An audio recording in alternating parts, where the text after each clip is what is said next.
January 15th, 1949. Mr. Anstett currently resides at 24681 St. Paul, That is correct. Harrison Township, Michigan. My name is Ann Bartlett, and I will be the interviewer today, and the videographer is Gary Miglio. Mr. Anstett, would you please state for the record the branch of service you served in? I was in the United States Army. You're in the United States Army, and it says here that you were in the 173 Airborne. 173rd Airborne Brigade. Okay. Let's start a little bit with your background. Where were you born, and how many siblings do you have? Okay, I was born in Detroit. Okay. At the Eastside General Hospital. I have 4 sisters, 1 brother. I'm the youngest, and my 2 oldest sisters passed away, and both my parents have passed away. Okay. Were you the only one who went into the service? Yes. Okay. What year did you go in? Were you drafted, or did you enlist? I enlisted. You enlisted, and what year was that? That was the 18th of August, 1967. Okay, and you, what made you decide to enlist, and why did you decide to enlist in the Army? Well, I was fresh out of high school. My last name begins with A. My birthday is in January. I wasn't married. Did not have a government job, and my draft number was 28. So the writing was rather writ large on the wall. Oh, it was, I was earmarked for the service. Okay, okay. So, a good amount of my friends were already being drafted into the Army, so I figured I'd join the Army just to be with them. Okay. And what was the reaction of your family?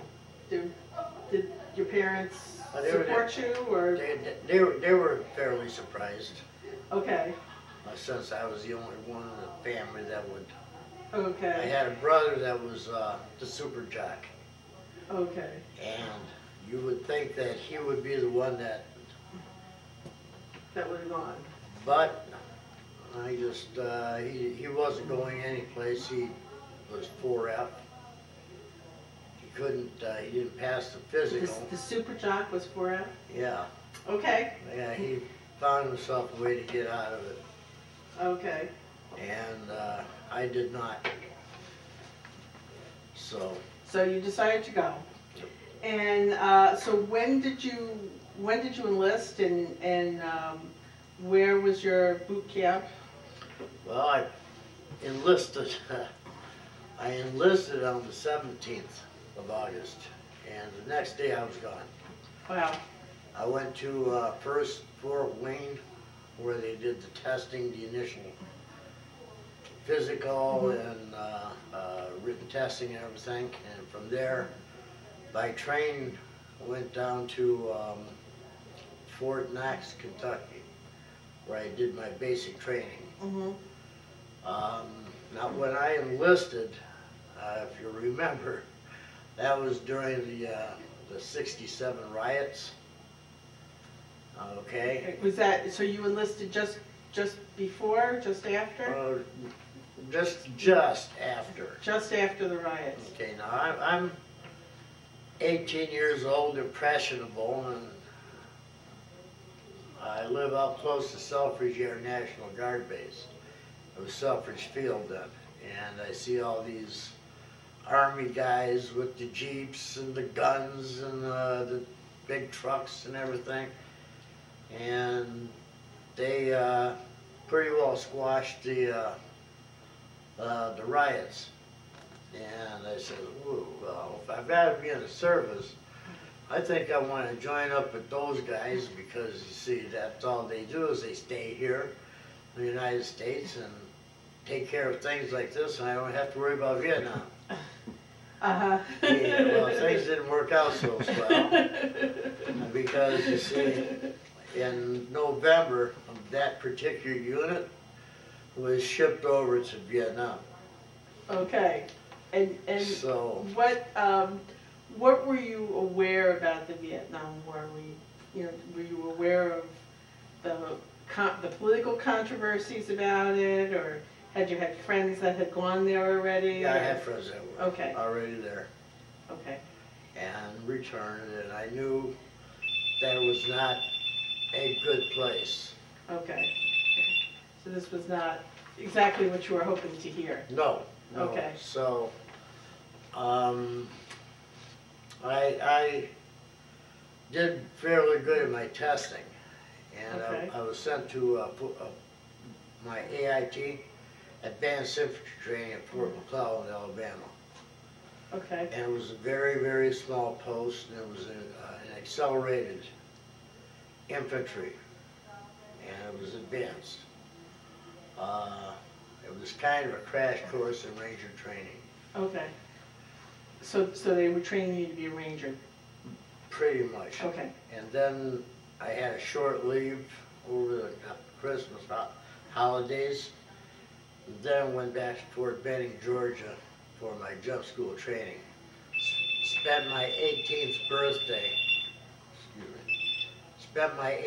birthday, in jump school, learning how to jump out of airplanes. Okay. Had you been away from home before? No, this is my first So time. that away was from your home. first time that you were away from your family, away from home, and meeting a lot of different people from all over the country. Yeah. And how was that experience for you? Your head kind of spinning about it, or? Well, most of the people that I trained with in basics, they were from the Detroit area. Mhm. There was about 5 of us that went from Fort Knox to Fort McClellan. Okay, one of them was a good friend, guy I hung out with. We went through high school, junior high school together. He was earmarked also for the same training, Mhm. but he had some issues with his ankles, Mhm. and he couldn't jump out of airplanes. Okay. So he didn't go on to jump school. Okay. Okay. And I didn't see him until, actually that's the last time I saw him. It was when we came back from leave for, before jump school. So you were really in a completely new environment with people that you didn't know, and Yeah. and hopefully bonding with. Oh, we bonded. Okay. I had some really good friendships because we were all in the same, we were very compatible. Good. We were all in the same frame of mind. I was there with people that were drafted, people that were in reserves, National Guard, and but we still had the same force behind us. Mhm. Mhm. How was the drill instructors? It was hell. They were hell. Okay.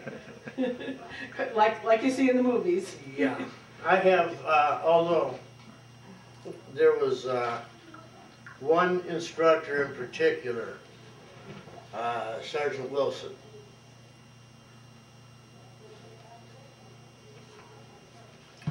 He took some special time with me because he saw that I knew my way around a rifle. And he showed me the right way to fire a rifle. And I hit expert on the range. And I remember him, and I'll remember him forever because he's the one that probably ultimately is the one that saved my life. By teaching you. Yeah, the special skills. Special skills. Had you used rifles? You know, Yeah. when you were a kid, when you were growing up, going Yeah. hunting and stuff like Yeah. that. Yeah. So he was really showing you the expert pointers. He tuned me in, yeah. Okay. Okay. So you trained as a ranger. Now was that strictly based on your performance, your scores in school, or did you kind of want to be a ranger and try out for that? Yeah, that's kind of what I enlisted for. Okay. And you were good enough to actually make see, it. the unit that I got into, the 173rd, Mm-hmm. was a very elite unit. Mm-hmm. You had to first be within certain age limits. Your scores had to be within certain limits, and you had to volunteer. Okay. Okay. So not just anybody got Right. into the 173rd. Okay. So so now you finished ranger school and you went to jump school. Yeah. How was that the first time going out of the plane? Okay, the way I explain it, the first jump is ignorance because you don't know what to expect. The second jump is stupidity because you do. Okay. After that, you got your, you know what you're doing, and then it becomes fun. Okay. It's awesome. When you shoot opens, you got a full canopy. It's so incredibly quiet. And where were you training with the jumps? Fort Benning, Georgia. Fort Benning, Georgia. So you're soaring over the Georgia landscape. Well, actually, the air base that we took off from was in Georgia, but we actually jumped in Alabama.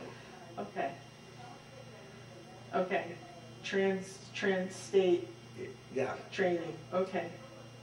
And how many jumps would you do at a time? Would you just go down once and then get back in the truck and go back to base, or what? First day of jump week, you jump 2 times. Okay. Second day of jump week, you jump 2 more times. And the last day, you jump, and that's where you get your wings. Okay. And then now you're jumping with your full gear, your pack and your rifle and No, everything? just parachute. And Just the regular parachute. rigging, yeah. Okay. But We made one equipment jump, okay. but it wasn't really with our full equipment. Okay. It was just bags. Is that feel really different when you jump when you've got your full equipment? Does the parachute behave differently, or is it harder to land? Okay, back to what I said. The first jump is ignorance. The first 2 jumps I don't remember a whole lot of, and that was the second jump was the equipment jump. Okay. I just those 2 jumps I just remember standing in the door and somebody yelling "Go!" saying, "Who are you talking to?" Little bit of adrenaline going there. Let's get this a little bit closer to the ground. How high were you jumping from? 1,500 feet. 1,500 feet. Okay. And it goes pretty fast going down. Yeah. And so how long did it? I mean, when you jump out at 1,500 feet, how long before you actually pull your parachute? Because I know, like, if it were me, I would be. It was static line. Okay. It was, Oh, so as you're going out, the hook chute up, is yeah. coming out. Okay. Okay. So you're parachuting all the way down. Yeah. There's no free fall or anything like that. Now, you see, we had numbers. My number was 811. That was on my helmet. So everything was done by numbers. They didn't call you by your name, they called you by your number. Okay, now there was a guy, he was 810, Aldridge. And he was a short, little tiny runt of a guy, right? And he was in front of me on our jumps in the stick. And I saw him hit the door and go out. And I said to myself, if he can do it, I can do this.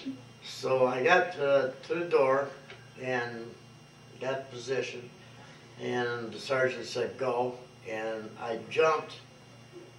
And the first thought that hit my mind was, I really did it. Now what the hell am I doing here? Now, you had trained before on the proper way to land? Oh, yeah. Yeah. Oh, yeah. So going off towers or something like that, and Well, there's 3 weeks of jump training. Mhm. Okay, the first week is the ground training. That's where they teach you how to make your parachute landing falls. Mhm. They teach you all the basics about the parachutes, the parts of the parachute, just the basic. Mhm. The second week is tower week. That's where they've got 250-foot towers, and they take you up on the towers and drop you. And you drop into a sand area, and it's all soft and everything.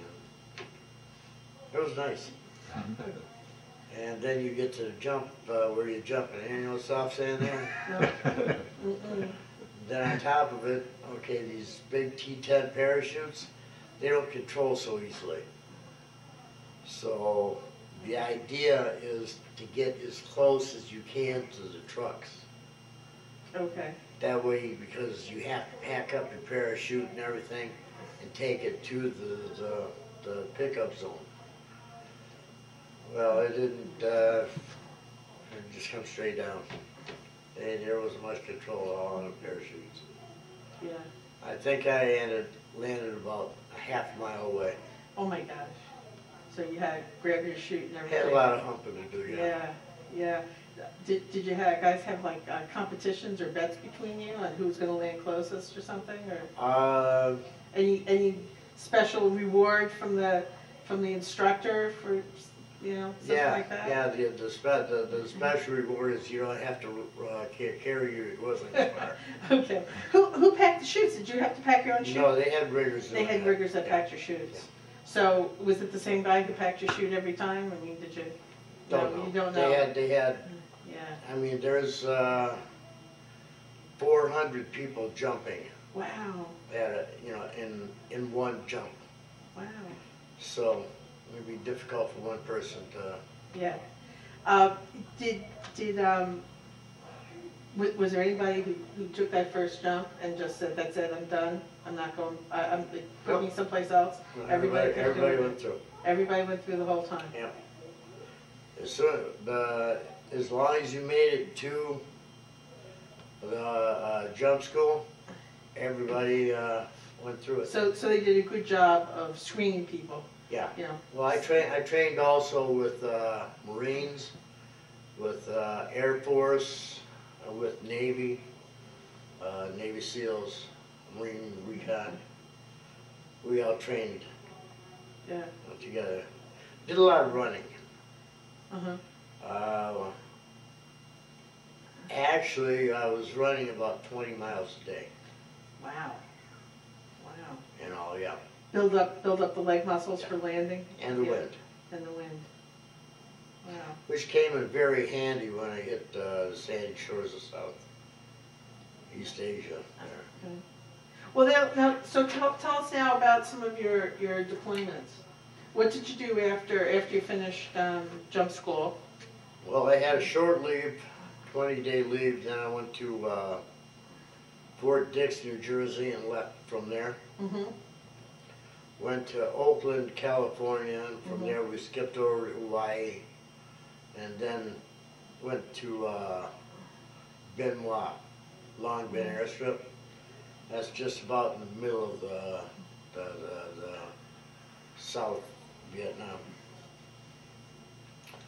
From there, we were in a replacement detachment, and we were pretty well scattered. So now this is like around January, February of. This is March '68. Okay. Tet Offensive was still going on. Okay. I got there about 2 days after they blew up the ammo dump in Long Binh. On the bus trip. We had a vet a few weeks ago who was there when the ammo dump went up. Yeah. All right. He was telling us about that. Yeah. And on the bus trip from the airport to the replacement detachment, the bus I was on got shot up. Wow. There was bullets flying through the bus. So it didn't take long for the welcome wagon to arrive. Anybody get hurt? No. So everybody survived that? Yeah. Okay.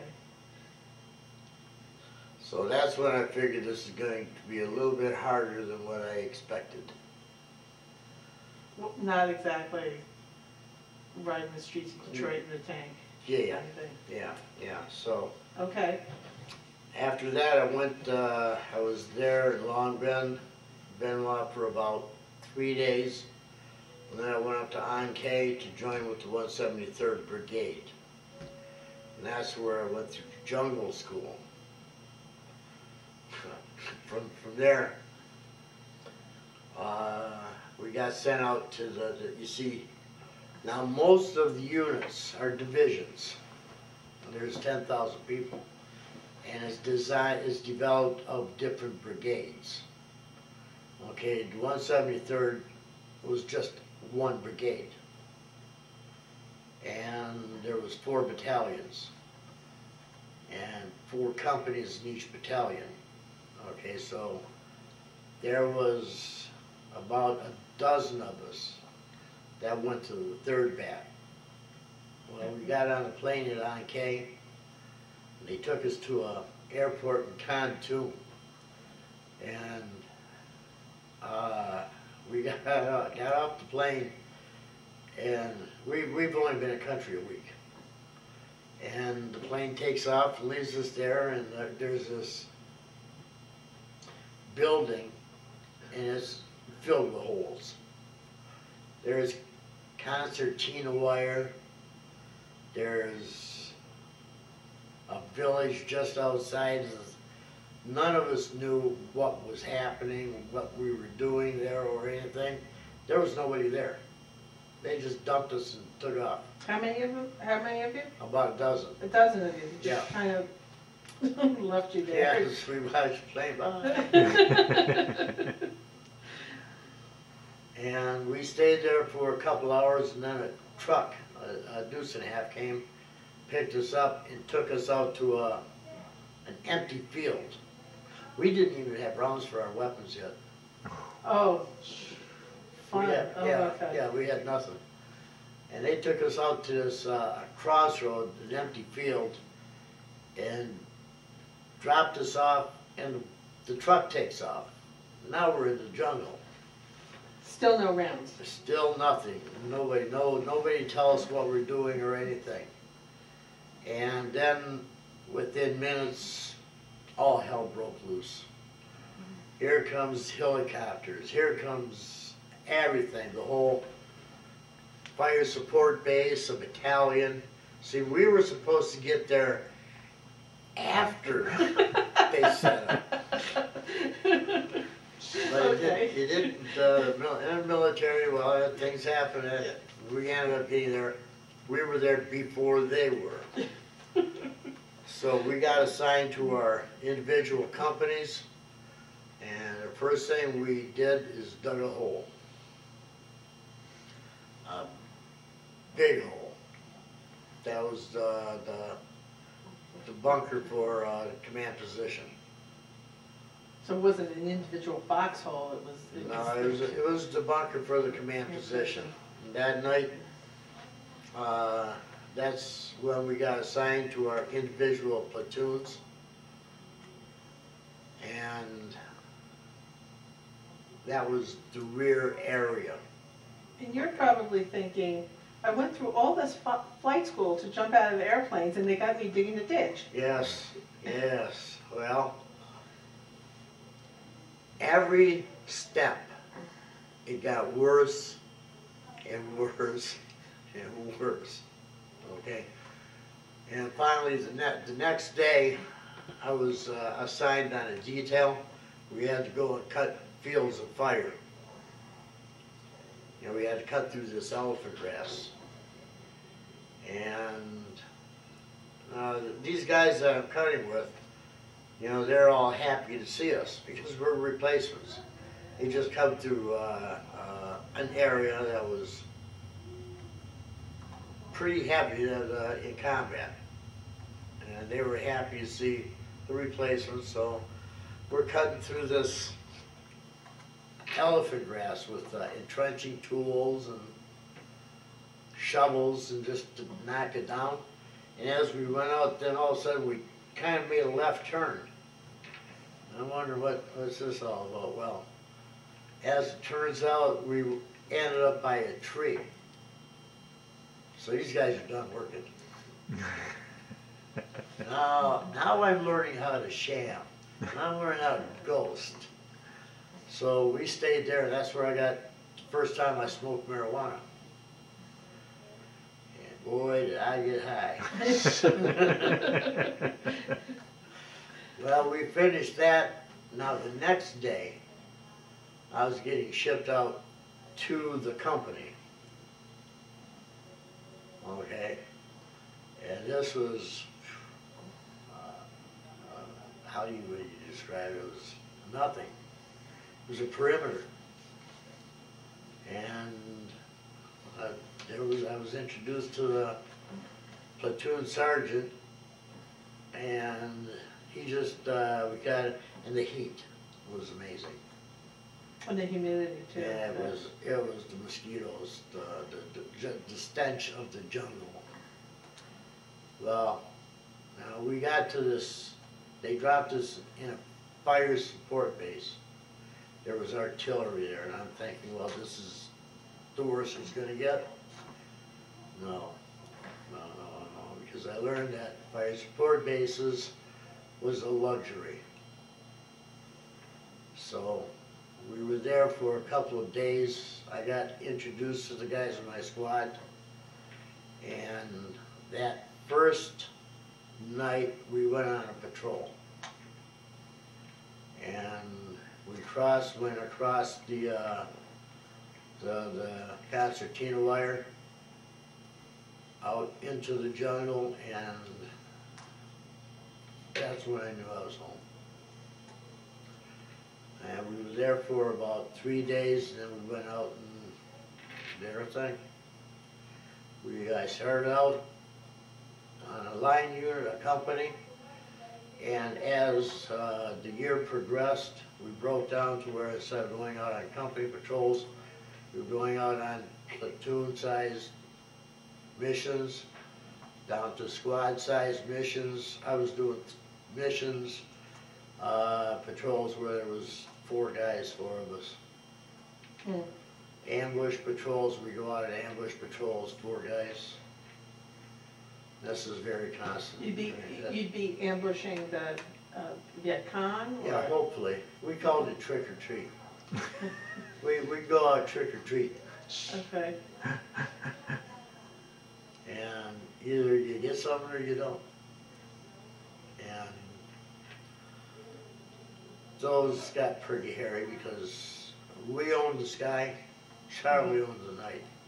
Mm-hmm. So we're out there walking around at the same time when Charlie was. And if we bump into each other, well, we don't seem to like each other, so not many words are exchanged. It wasn't going to be pretty. Just a lot of hot lead. Yeah.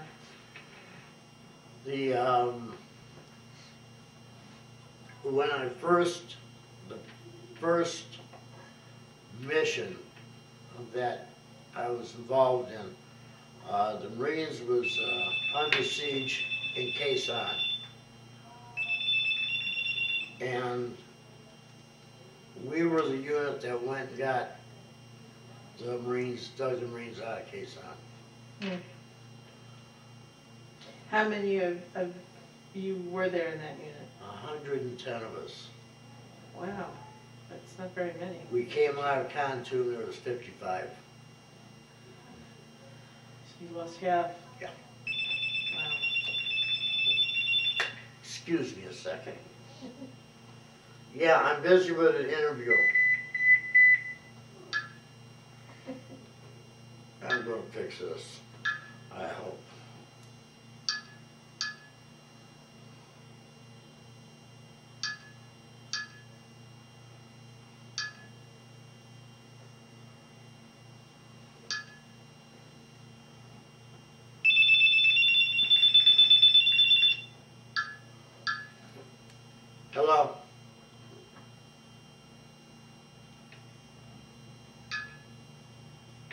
Hello?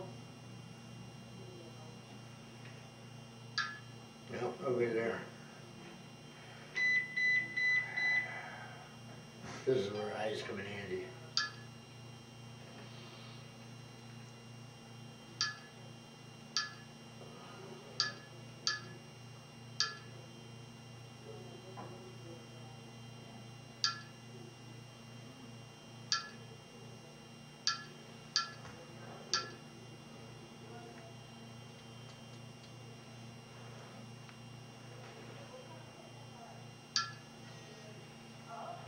They'll fly it. Okay. So 110 of you went in. Yeah. How many Marines were you digging out there? Well, it was, they had a battalion. Yeah. That was case on, they were under siege for 90 days. And they dropped us off on one mountaintop. We went down the mountain, came up, and went down the mountain, and they were on the other side of that mountain. And we came up on Charlie as he was retreating. And things happened very fast.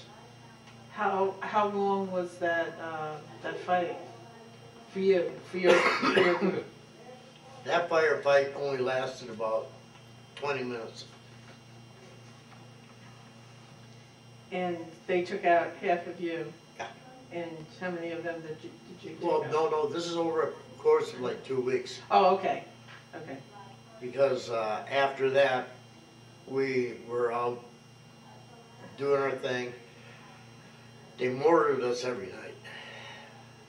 And we lost quite a few people doing that.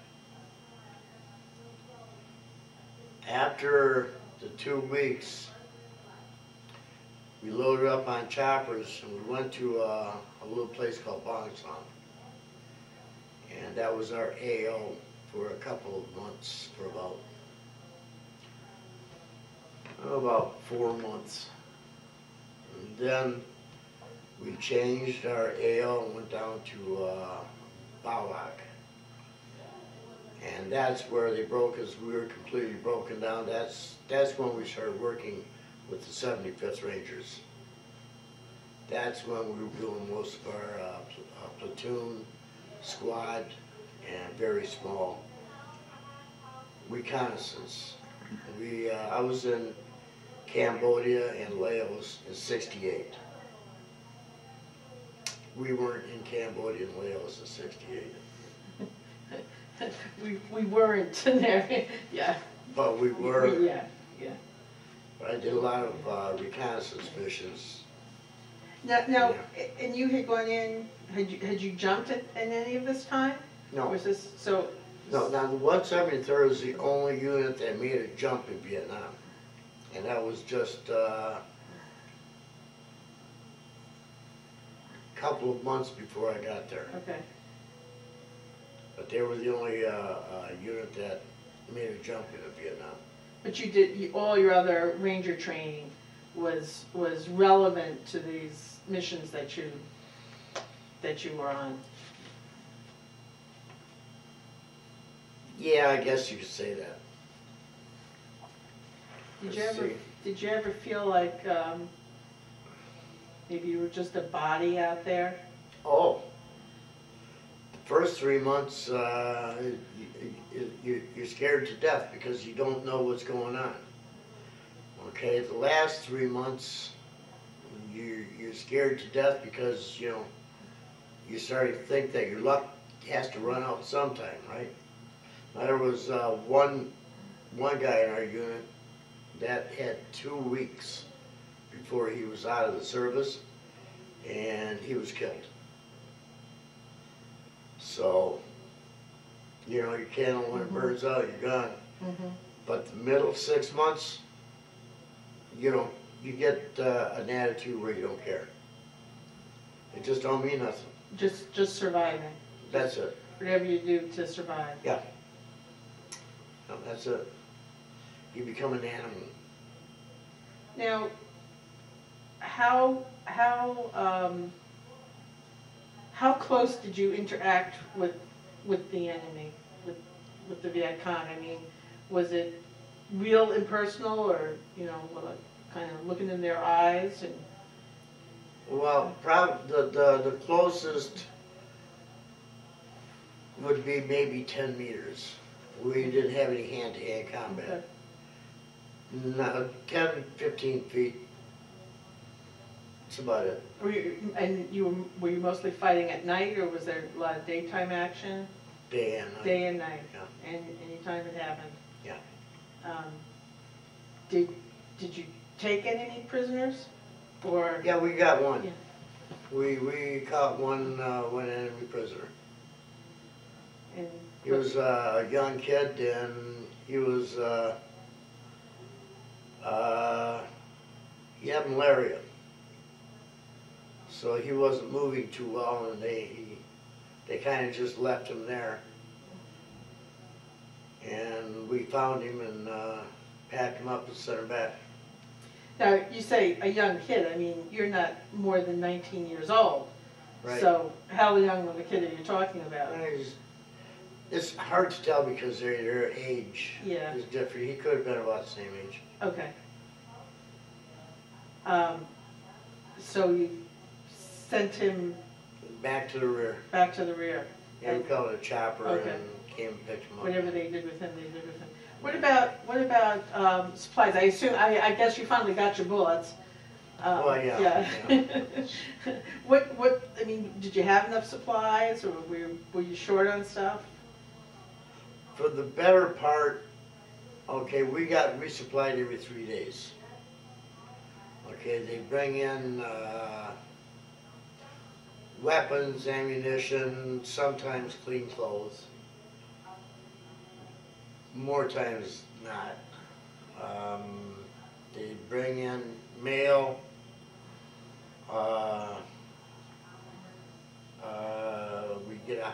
We get a hot meal, and our SP packages, sundries packages. That was boxes that had cigarettes and candy and things in it, and our sea rations, or our LRPs, long range recon patrol packets. It's what they call meals ready to eat now. They have a term for it. You know, they're dry, you gotta add water. Yeah. We get those. Yeah. And, you know, did you have it? What kind of shelter did you have? Were you living in a foxhole in these, or were you? Well, every night, okay, a typical day.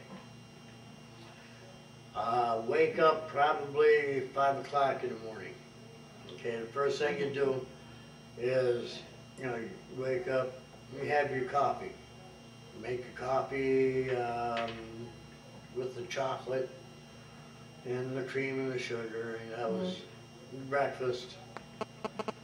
And then you break down your bunker, okay, from the night before. Everybody carries sandbags. So the sandbags, when we dig the hole for the bunker, for the foxhole, okay, we fill the bags, sandbags. Those we would make fighting positions.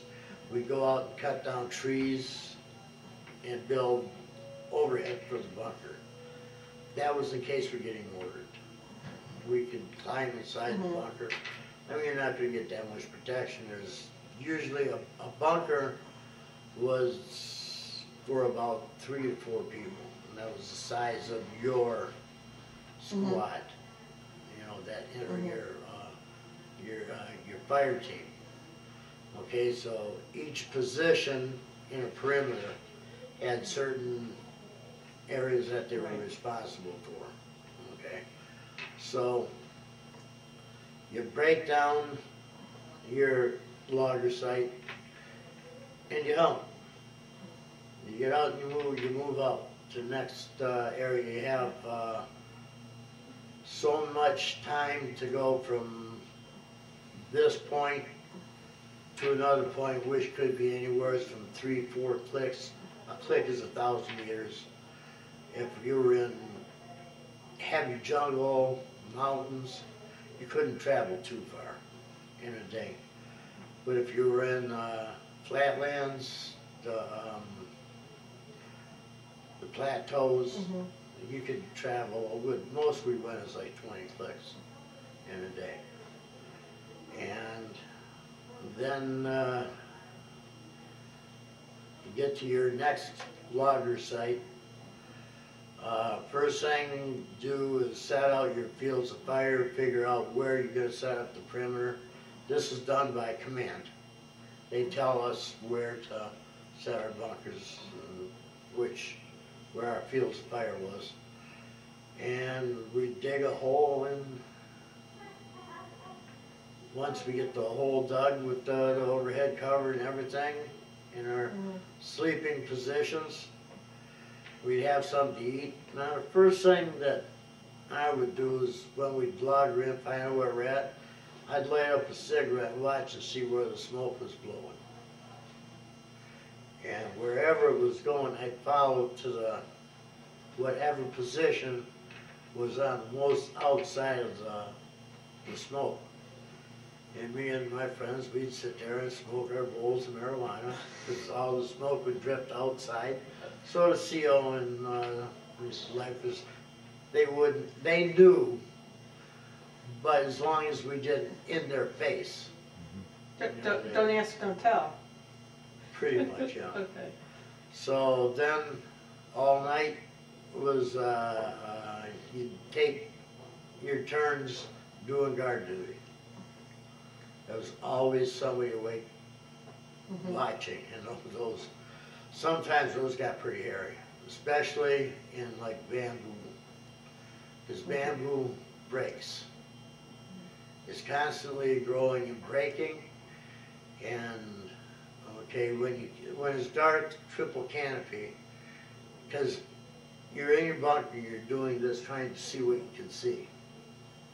Okay, and you can't see your hand in front of your face. Right here, you can't see your hand. It's that dark, and you hear this cracking out in the jungle, and your mind starts playing tricks on you. Now all of a sudden, you're seeing little guys with pointy hats. And there's some over there, and you ready to fire them up, but there ain't nobody there, you know. So back to reel, and then all of a sudden there's some over there, and then it's just very psychological. Hyper vigilant the whole time. Yes, yes. And you get pretty good at responding to noises. You hear the crack of gunfire, you know you're going to get down.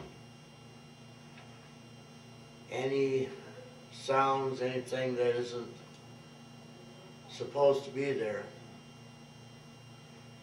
again, the middle 6 months, you start getting pretty good.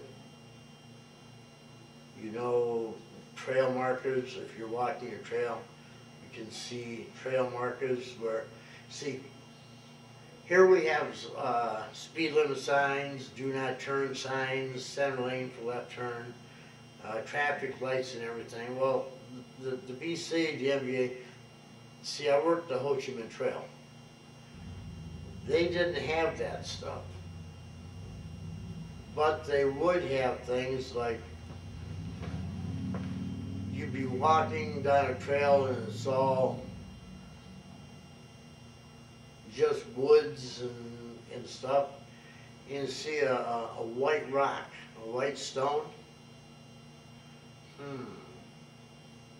That's a trail marker. It don't belong there. You'd see a vine where there's no vines around. And you look at the vine and you see where it's been cut off, and now you can tell how long ago it's been cut off by the end that was cut, how much is dark, the coloration. Okay, so as soon as you see one of these markers, you start counting your paces. From 25 meters, you start looking, 25 steps, you start looking for another trail marker. Okay, then if you don't see one, then you walk another 25, and you start looking. Every 25 meters, you start looking for another trail marker. that's how they would tell their people that there's an ambush up ahead, or there's a base camp up ahead. So you were reading their markers. Yes, Now, you get pretty good at it. were you guys leaving markers? Were they tracking you as well? Well, that was their home, that was their backyard, they knew where we were. They knew where you were. Yeah. And your job was to find where they were. Yeah. A big game of hide and seek. Stakes were a little bit higher. Just a bit. Did you ever have any kind of time off? I mean, would we be out there like maybe for 3 or 4 weeks and then get brought back to a base where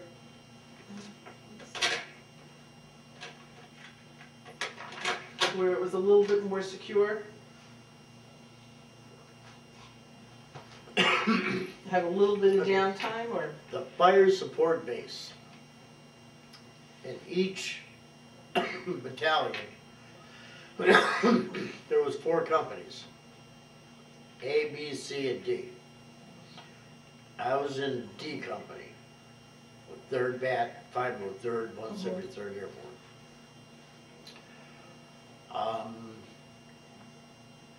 Let's say it's our week for fire support base. Mm-hmm. We would guard the perimeter around the fire support base. That's where the 105 artillery was, for about 3, 4, maybe 5 days, while A, B, and C company was out doing patrols. Okay. Then they'd move the fire support base to another location. Okay, when they moved to another location, one of the other companies was already there and secured the position, so they bring their weapons, the artillery, and everything, and they set up there. Meanwhile, we go out and rotate, then we'd be one of the companies doing the patrols. So that was about as close as we get to having any time off. Although when we were in the fire support base, we still had to do ambush patrols, clearing patrols, reconnaissance. So it was really constant for you for Oh yeah. for the whole year that you were there. Yeah, yeah. The only time, okay, we had 2 battalion stand-downs. One was on Christmas, and another one is when we transferred from Anstett to Baulock. I had a leave. I went to Singapore, and I had an R&R, and I went to Australia. And other than that, it was work. The whole time. Although I did have malaria 2 times, so I was hospitalized for that 2 times, and I broke my left arm. How did that happen? We were crossing a stream, and I had everybody carried a towel around their neck. We call them dry-bond towels. Okay, and I was holding on to that, and I was stepping from one rock to another, and slipped and went down and hit my elbow on another rock, and that took me out of the game for a couple of weeks. But other than that, that was the longest that we stayed out was 90 days. We didn't even get a fire support base. We totally humped for 90 days. Did you feel that there was an overall strategy that you were part of? Or did you kind of feel that, you know, it's just sort of random, there somebody was sending me here and somebody was sending you there? That wasn't my job to know that. My job was to survive.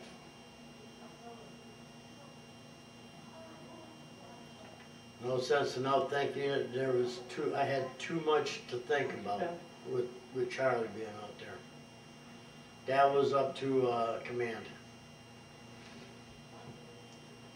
Did you keep in contact with your family at home at all? Through letters a Letters. few times, but not, there wasn't a whole lot to write about. You know, I mean, again, the way I described today, that was a day-to-day thing. Okay, so what do you write about? Yeah, today we went out and we walked 5 clicks. Today we climbed a mountain. Today we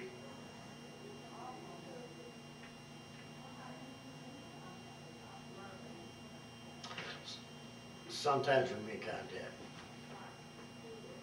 And there were things that we did that maybe weren't necessarily, you've heard about body mutilation. There was a couple of occasions where things like that went on. How do you write home and tell your people about this? They're not going to understand. It was a completely different universe that Yeah. they were in from what you were in. Yeah. We called the United States, we called it the world. And we were in a complete different planet, a complete different life. Did you, were you keeping track of the days until you were out of there? Not until we started getting short. Once we started getting short, then everybody had their short timer calendar. It was a picture cut up into 90 pieces, and every day you color in another piece until you get a whole picture. It was your short timer calendar. You mentioned something about one of your instructors who gave you extra pointers on the rifle. Wilson. And you said something about that he saved your life. Was there a specific incident about that, or was it just you meant that in general? Kind of in a general. In a general way. You may be good with the rifle. I don't miss with a rifle. To this very day, I don't miss with a rifle. Was there any specific incident or battle? Did you run into booby traps? Oh yeah. Booby traps? Oh yeah. All the time. Booby traps, we got ambushed a few times. We made our own booby traps. We set booby traps. We weren't supposed to, but all is fair. Example, a can that holds beans and franks perfectly fits a hand grenade. So what you do is you take and unscrew the fuse out of the hand grenade. And the fuse is about that long.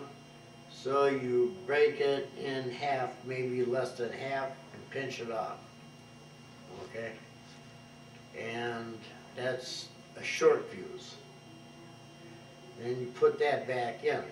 Okay, now you take the pin out and you open the can of beans and franks from the bottom, eat it, then you slide that over the grenade over the handle. And you set that in your dump. Okay, and you leave it there. Well, Charlie come along and he's all happy and stuff because he's got a can of beans and franks, and he opens it up, and about 2 seconds later he gets a big surprise. His life ended. So you guys were trying to give as good as you got, huh? Yeah. Yeah. And again, all's fair. Yeah. They did some bad things. We did some bad things. It's the nature of war. That's what war's about. That's why they call it war. Yeah. Yeah. Anybody that you were close to die or? Oh yeah. Yeah. A lot of guys. quite a few of them.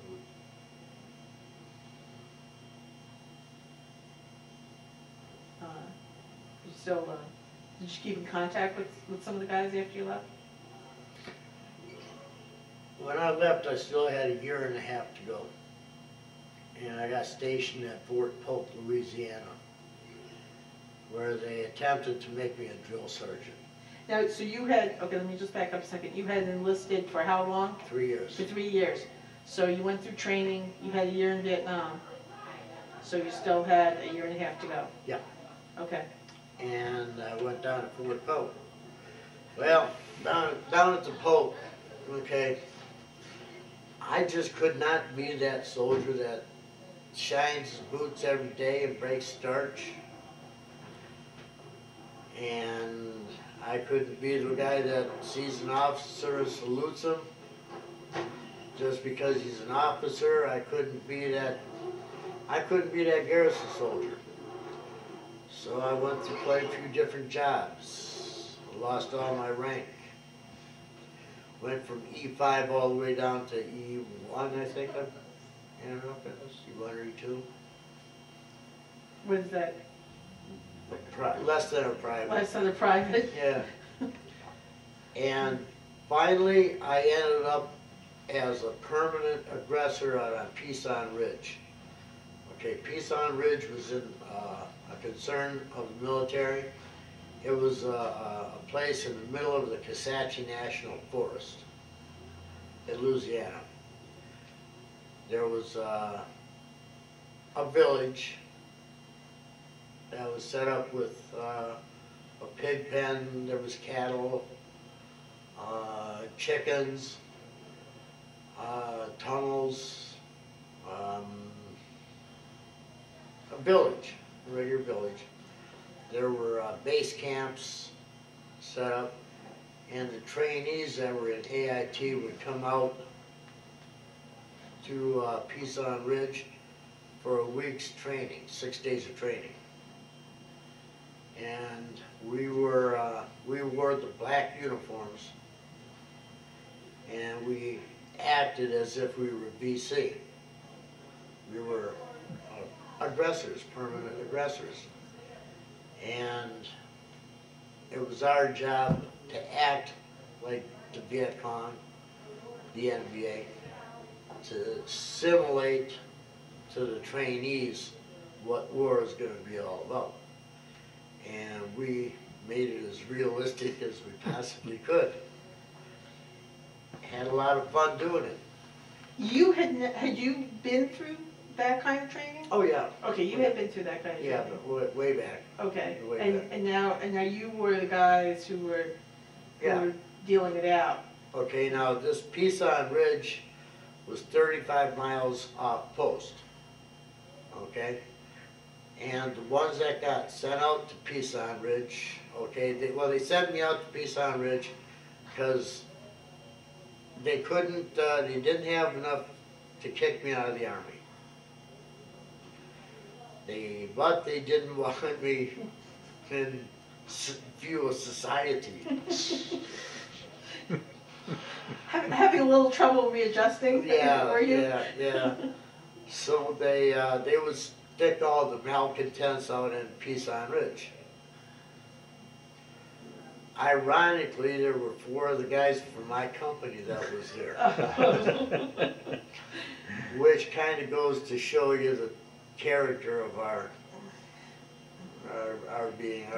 unit. And the experiences you went through. Yeah.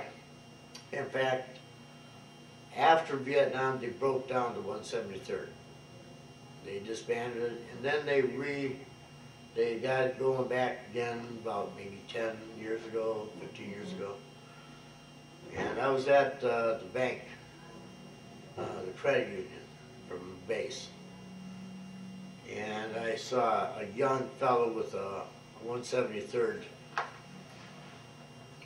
patch on his vehicle. I thought maybe it was his dad's. So I asked him about it. He says, "No, that's mine." I says, "Oh, really? You were in the 173rd?" I says, "They disbanded that." He says, "Nope, they got it stationed over in Italy." So we got to talking about it, and I says, well, what bat are you in? He says, third bat. I says, oh, wow, really? I was in third bat. I says, what company? He says, I'm in Charlie Company. I says, oh, I was in Dog Company, D? Yeah. And he says, oh, them guys were in the barracks across the street. We don't hang out with them because they're crazy. The legacy lives on. The legacy lives on. Some things don't change. Huh? Yeah. Yeah. Well, we were all together at this place, Peace on Ridge, and we maintained our craziness. And You guys were kind of the bad boys, huh? yeah. And we had permission to do it. That's always good. Yeah. That's always good. And we had things to play with. We had artillery simulators. We had grenade simulators. We had booby traps. And we knew these villages. We knew everything. Okay, we worked 3 days and we were off 4 days. There was a north area and a south area. The south area, okay, if you worked the south area, you worked Tuesday, Wednesday, Thursday, but it was 24 hours because you had to go out and harass at night. And then that part would leave and go north. If you worked the north area, you worked Friday, Saturday, Sunday, and everybody was off Monday. So instead of going to Leesville, we go to Natchitoches, a little town 35 miles the other side of the forest, national forest. Because it was a college town, and we partied, and that's what we did. We harassed people and got paid, and we partied. And we get paid once a month, and we were broke the other 29 days. So we had nothing else to do but harass trainees. With the blessing of the Army. Well, yes, in fact, we were under direct command of the post commander. Nobody else wanted you, probably. Well, because that was our job, Yeah. was to do this. Now, you see, there's another reason that we did these things. We had to maintain a reputation. Okay, we had to do a lot of crazy things.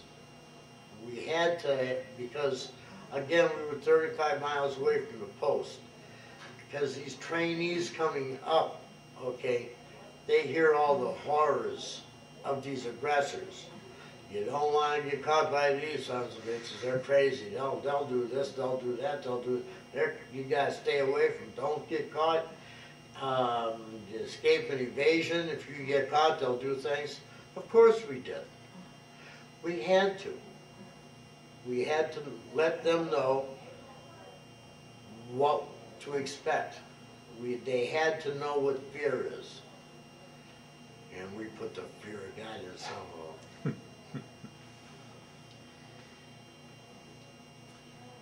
So you did that for some time until your service ended? A year. A year? A year, yeah. Okay. Did you ever get back any of your rank? No. No? No. I made it back up to PFC once for a minute. Okay. And quickly dissolved that to E2. I came out in E2. Okay. Before you went into the Army, what kind of a kid were you in school? Were you kind of one of the easygoing ones, or a troublemaker, or? Depending on what day it was. Okay. I got along with everybody. You know, I was a good kid.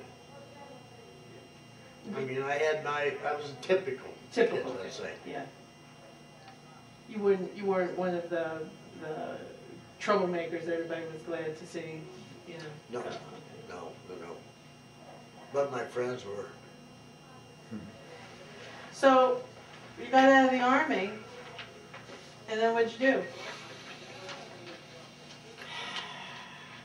Got married. I met a girl down in Louisiana. Married the hell out of her. We were divorced 3 years later. In between, we had a son. Mm-hmm. Okay. In 1972, I knew something was wrong. I had some problems. You were out of the Army for how long Yes. at this point? About 2 years. Okay. I got out 17th of August 1970. Okay. And I went to the VA hospital, and they operated on me for a double hernia. And I knew that there was things wrong, because I never, so I filed for a disability for a nervous condition, which was denied. Okay. And see, war changes people. You can't just go into a thing like that and come out the same. Especially when you go in at 18 and you're not, you know, like a fully formed adult yet. And I had a lot of anger, and I turned a lot of that anger inward, which became depression. And I did a lot of self-medications. You see, while I was in Vietnam, okay, I learned about marijuana. That's where I learned about getting high. Okay. And that's, you see, in Vietnam, okay, you're under a lot of stress. I mean, in a war zone, you're under a lot of stress. And the best way to relieve that stress was to get high. Couldn't go out and play basketball. Right. Yeah. When I got back, okay, I was under stress. I was still having dreams and nightmares and whatnot. And the only thing that I could find that would cure that stress was my old friend, Mr. Get High. And there was self-destruction, a lot of anxiety, a lot of problems. I tried for 28 years to get a disability, to get some help. And I was using the service organization, the American Legion, the VFW, and I was constantly getting turned down. Finally, I had my fill of it, and I just, I took matters into my own hands. And 6 months later, I finally got the help I needed. Well, when you say you took matters in your own hands, what'd you do? I prepared my own claim, my own case. I see. Instead of having them telling me what to do, I was telling them what to do. Paralyzed Veterans of America, okay, they say, now you have to go through an organization to file a disability, okay? Now, they are supposed to help you, counsel you, to prepare you for what the VA is going to do, of which they don't do. They don't give you any help whatsoever, because they don't have to. By law, they don't have to, so they're not going to, okay? One of the people at the PVA made a mistake. A slip of the tongue introduced me to CFR, Code of Federal Regulations, Title 38, Veterans Benefits. This is their rule book. Mhm. And I read it. And I saw where they were screwing me over for all them years.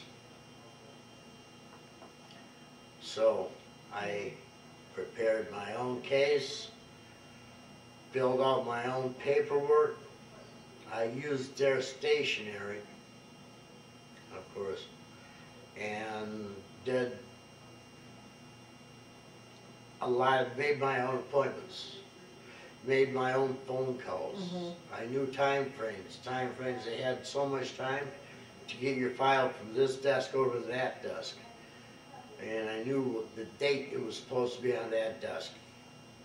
On that date, I would call that desk, find out where my file is, why it's not being worked on. Where is it? Mhm. And I raised a lot of hell. And as a result, they finally helped me. Okay. So how did you support yourself in the interim?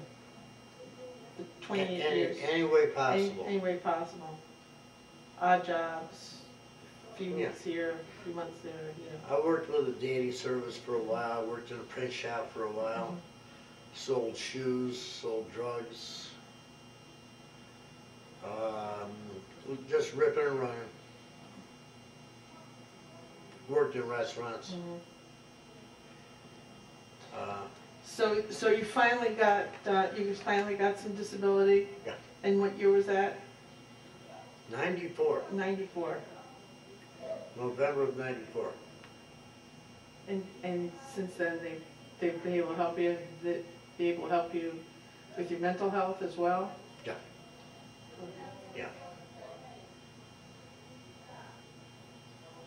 See, one of once the money started coming in, that eliminated a lot of stress. Okay, now I can focus, I can concentrate on the other things. Mhm. Just recently, I started taking medications for anxiety and to help me sleep, because I'm still having those dreams. Yeah. And it's been years and years and years since I've gotten a full night's sleep. And now that I'm on the Mhm. proper medications, now I can sleep all night. It's Yeah. amazing. You know, they really have made a lot of progress in just understanding post-traumatic stress disorder and everything like that. I think Back in the days of Julius Caesar, they understood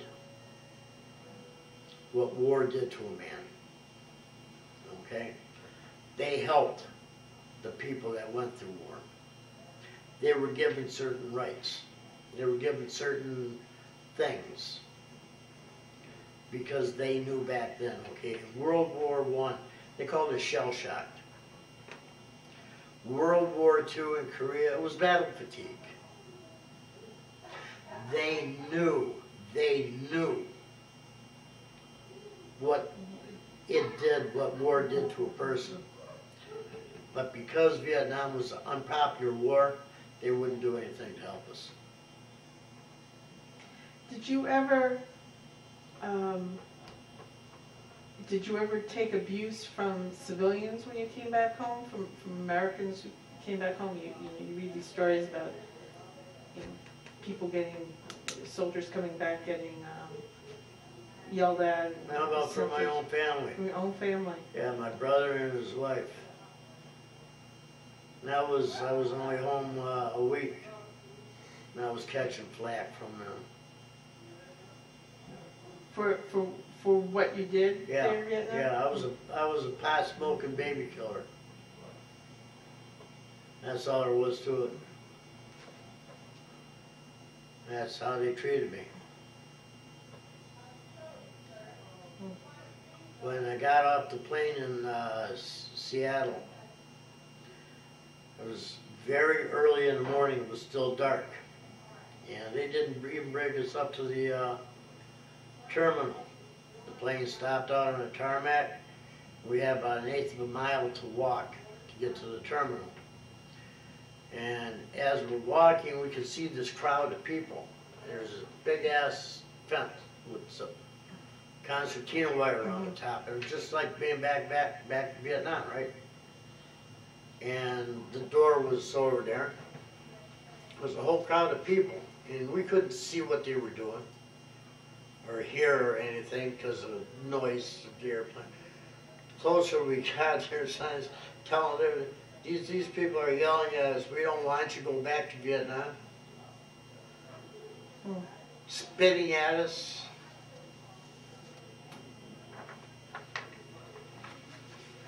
I wanted to go back to Vietnam.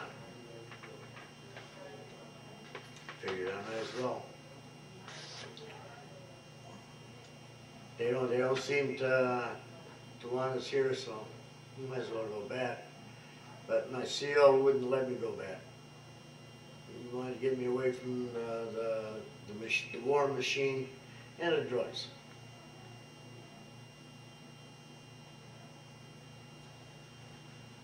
That's quite a story. Were you active in veterans organizations all the way along? No. No. No, because again, it was an unpopular war, and they didn't want anything to do with us. It was mostly World War II guys in them, and yeah, and Korea. Only in the last 15 years has it opened up. Have we really gotten acceptance? And that's because we're coming to a place of power. Bill Clinton. There was a program on last night, Tom Brokaw, Baby Boomers. You seen it? I saw part of it, yeah. Nah, it's not bad. They only talked to one Vietnam veteran, and he's still in the service. And they kind of skimmed over that whole thing. Just like any other Vietnam veteran thing. They just don't want to talk about it. Well, we have to wind up. We've only got a few minutes left on the tape. Is there anything else that you'd like to tell us about?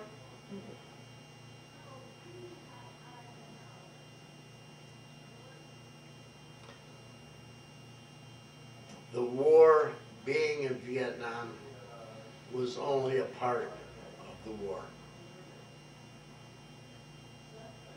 It's difficult to say which was worse, being in combat or coming home to an ungrateful nation.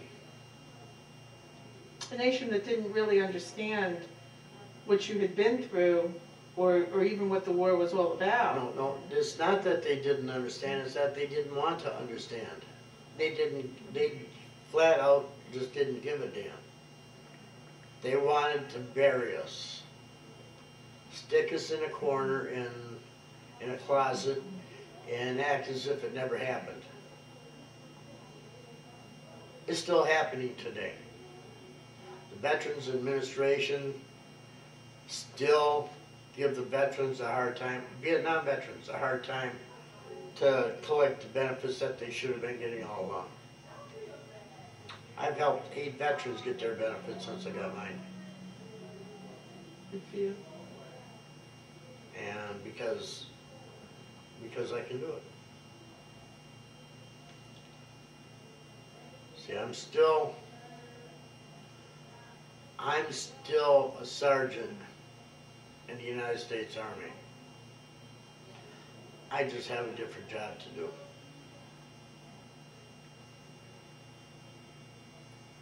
And that's helping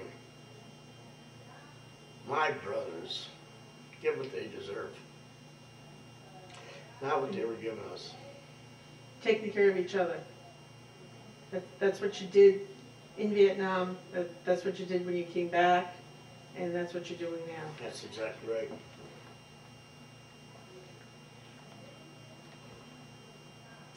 Well, sir, I thank you very much for your service. I was a little younger than you, and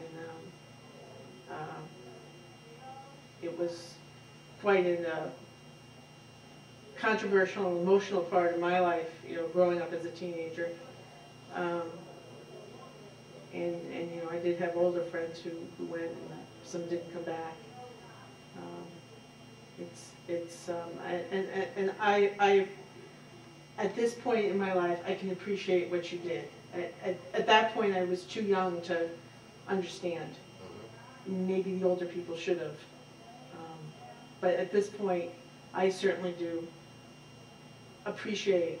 I can't know what you went through, but I appreciate, and I especially appreciate you telling us your story, because it's really important. We learn in school, you know, the political part of it, and you can turn it off whenever you want, but the political part, you know, the strategies and stuff like that. But to really understand what war means, we have to hear stories like yours. And that's what the Veteran History Project is really about, is to collect your stories and to preserve the stories. And, you know, whether it's a researcher who wants to know, you know, what it was like to be in the Rangers in Vietnam, or, you know, someone who wants to understand, you know, what it is to have combat fatigue or post-traumatic stress. Maybe help the guys coming back from Afghanistan now, you know. It's really important. That's a big problem. Yeah. Okay, now, I went to college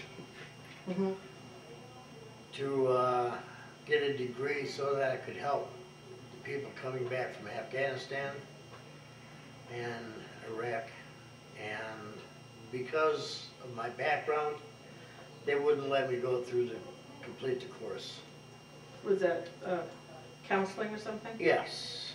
They let me stay in school long enough to rack up a $20,000 bill, and then told me that we can't let you finish your course.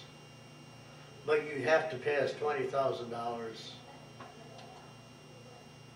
Screw them. They're not going to get it, because I'm not going to give it to them, because I don't have to. I'm 100% disabled, total and permanently disabled. If I have to use that card, I will.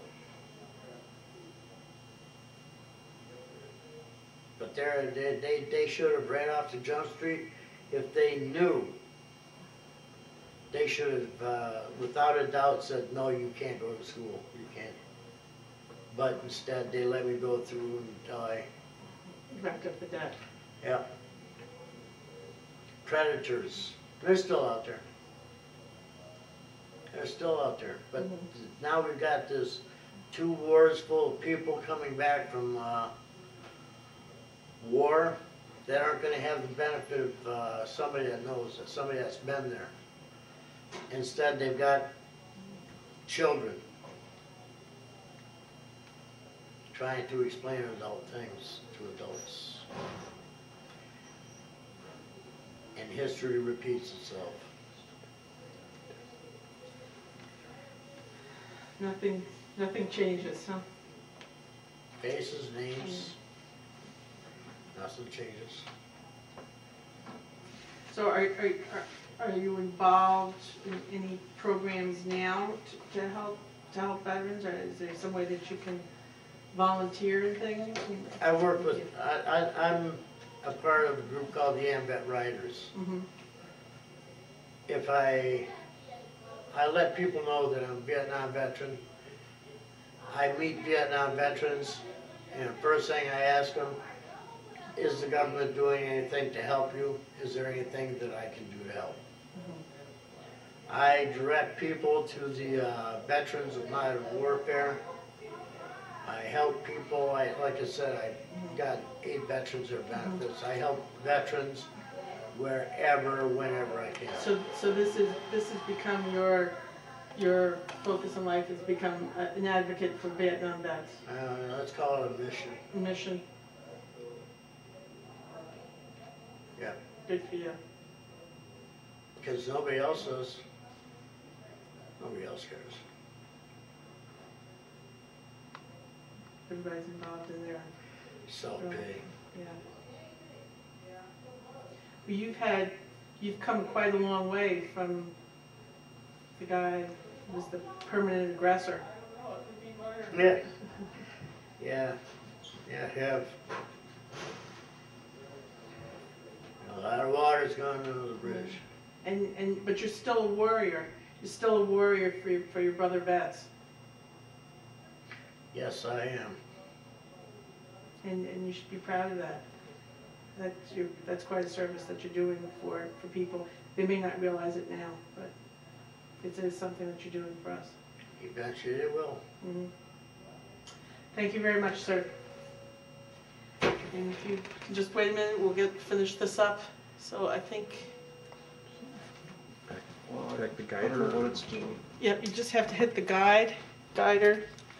Yep, and then down on the bottom it says finalize. Yeah, you got to point it down. Okay. It's so disconcerting. One of Do you have to stop Yep. it first or? no, that's it.